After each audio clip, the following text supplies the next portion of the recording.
Hello friends, मैं doctor नीलम आपका अपने चैनल स्टडी एंड रिसर्च में स्वागत करती हूँ। फ्रेंड्स, अभी स्टडी का टाइम हो गया है डिस्क्रिप्टिव वे में, तो चलिए स्टडी को अपने आगे बढ़ाते हैं। और आज हम जो टॉपिक स्टडी करने वाले हैं वो राष्ट्रीय आंदोलन के अंतर्गत भारतीय राष्ट्रीय कांग्रेस की स्थापना कैसे हुई और उसमें जो उदारवादी और अनुदारवादी चरण थे उनको हम देखेंगे।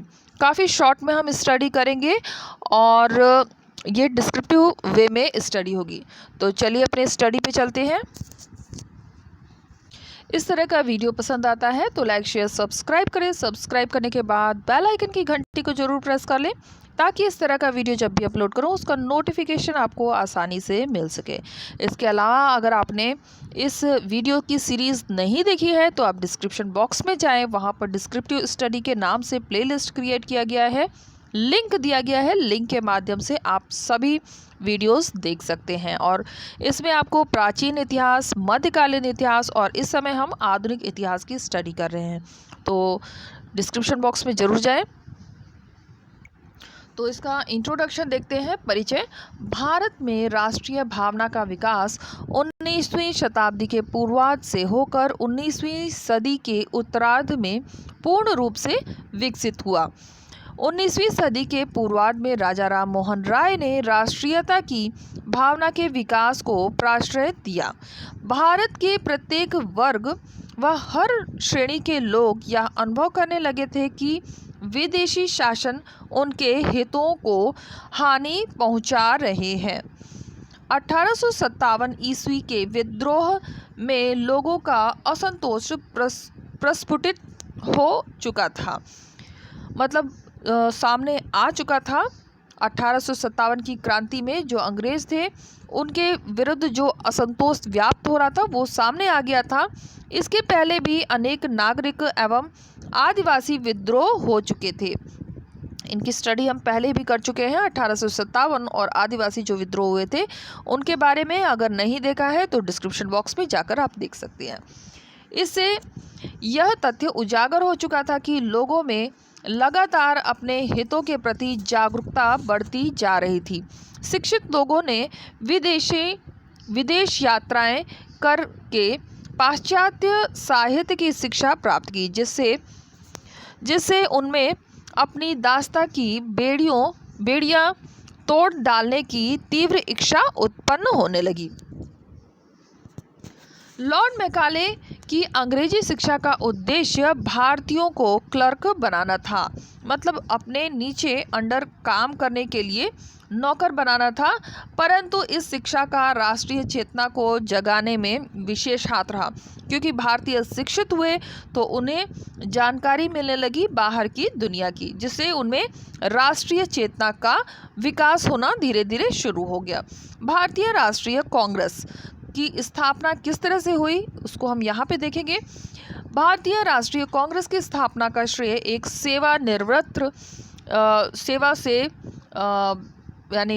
से जो मुक्त हो गए हों उनसे अंग्रेज प्रशासक A.O. ह्यूम को दिया जाता है। इसके तथा तात्कालिक वायसराय लॉर्ड डफरिन के सहयोग से दिसंबर 1885 में बम्बई के सर गोकुल दास तेजपाल भवन में भारतीय राष्ट्रीय कांग्रेस का आयोजन किया गया। तो इसमें जो प्रमुख तत्व है वो हो जाएगा A.S. ह्यूम, जिन्होंने स्थापना का इन्हें श्रेय दिया जाता है।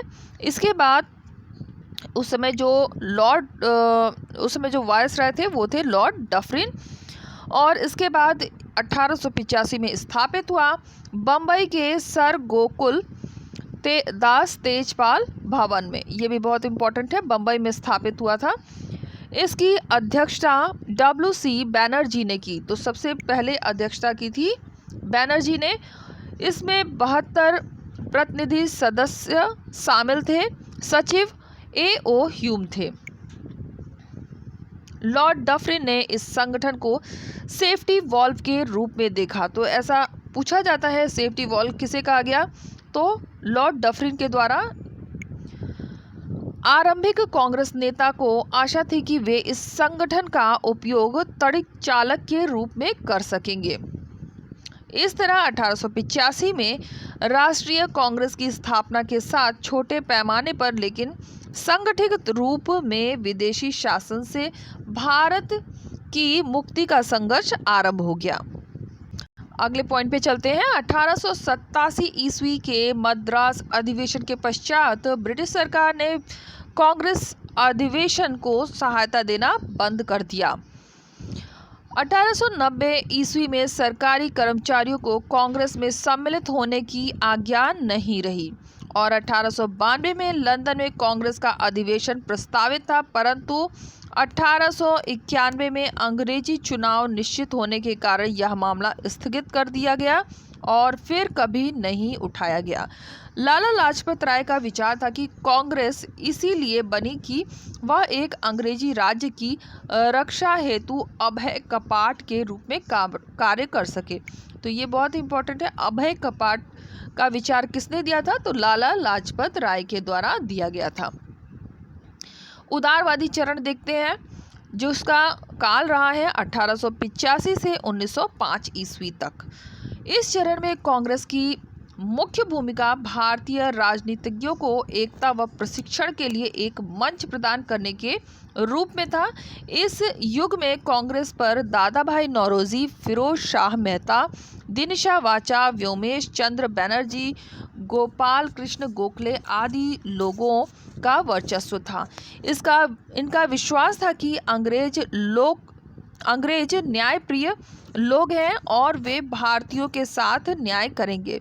इनकी नीति प्रार्थना पत्र की थी, यानी नरम दल के भी इनको बोला जाता है। तो प्रार्थना पत्र देकर सोचते थे कि अंग्रेज इनकी बातें सुनेंगे और प्रार्थना पत्र पर विचार करेंगे। अब देखते हैं अनुदारवादी चरण, जो कि रहा 1905 से 1919 ईस्वी तक। इस चरण के मध्य कांग्रेस में नए लोगों का प्रवेश हुआ, जिसमें लोकमान्य तिलक, विपिन चंद्र पाल, अरविंद घोष तथा लाला लाजपत राय आदि प्रमुख थे। इन्होंने सरकार के समक्ष स्वराज्य की मांग रखी। इनके अनुसार स्वशासन के बिना कोई सुधार नहीं हो सकता। उनका मत था कि भारतीयों को मुक्ति स्वयं अपने प्रयासों से प्राप्त होगी। उन्होंने नरमपंथियों के इन मतों को मानने से इनकार कर दिया। जो मत अभी हमने ऊपर पढ़ा कि प्रार्थना पत्र के द्वारा ये अपने जो मांग थी उसको देते थे, इसे इनकार कर दिया कि भारत अंग्रेजों के कृपापूर्ण मार्गदर्शन और नियंत्रण में ही प्रगति कर सकता है। इन राष्ट्रवादियों के लिए स्वराज्य का अर्थ विदेशी नियंत्रण से पूर्ण स्वतंत्रता था, जिसमें राष्ट्र की नीतियां तथा प्रबंध में पूर्णतया स्वतंत्रता हो, जबकि उदारवादी दल के लिए स्वराज्य का अर्थ साम्राज्य के अंदर औपनिवेशिक शासन था। तो इसमें जो इम्पोर्टेंट है फैक्ट वो थोड़ा सा देख लेते हैं। यहाँ पर नाम जरूर पूछा जाता है कि कौन कौन अनुदारवादी चरण में सम्मिलित थे। तो लोकमान्य तिलक, विपिन चंद्र पाल, अरविंद घोष, लाला लाजपत राय आदि प्रमुख थे। और अगर हम उदारवादी में देखेंगे तो इनके नाम बहुत ही इम्पोर्टेंट है। दादा भाई नौरोजी, फिरोज शाह मेहता, दिनशा वाचा, व्योमेश चंद्र बनर्जी, गोपाल कृष्ण गोखले, ये सभी प्रमुख हैं। तो इनके नाम जरूर देकर पूछा जाता है कि ये अनुदारवादी चरण में आते हैं कि उदारवादी चरण के अंतर्गत आते हैं।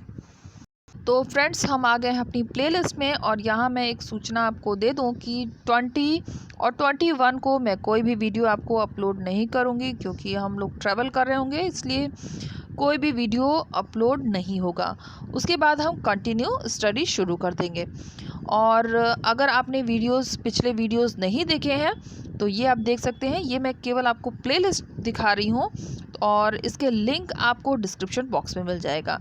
तो अभी जो हम स्टडी कर रहे थे वो मिलेगा आपको net JRF PGT TGT history descriptive study के नाम से प्लेलिस्ट क्रिएट किया हुआ है। इसमें 84 वीडियोस अपलोड हो चुके हैं।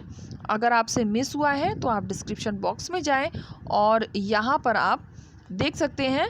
बहुत लंबी प्लेलिस्ट है। अगर इसकी आप स्टडी करेंगे तो संपूर्ण इतिहास की जानकारी आपको यहाँ से मिल जाएगी। तो उम्मीद है आपको वीडियो पसंद आया होगा। वीडियो पसंद आता है तो लाइक शेयर सब्सक्राइब करें। सब्सक्राइब करने के बाद बेल आइकन की घंटी को जरूर प्रेस कर लें ताकि इस तरह का वीडियो जब भी अपलोड करूँ उसका नोटिफिकेशन आसानी से आपको मिल सके। Okay friends, good night, take care and bye bye.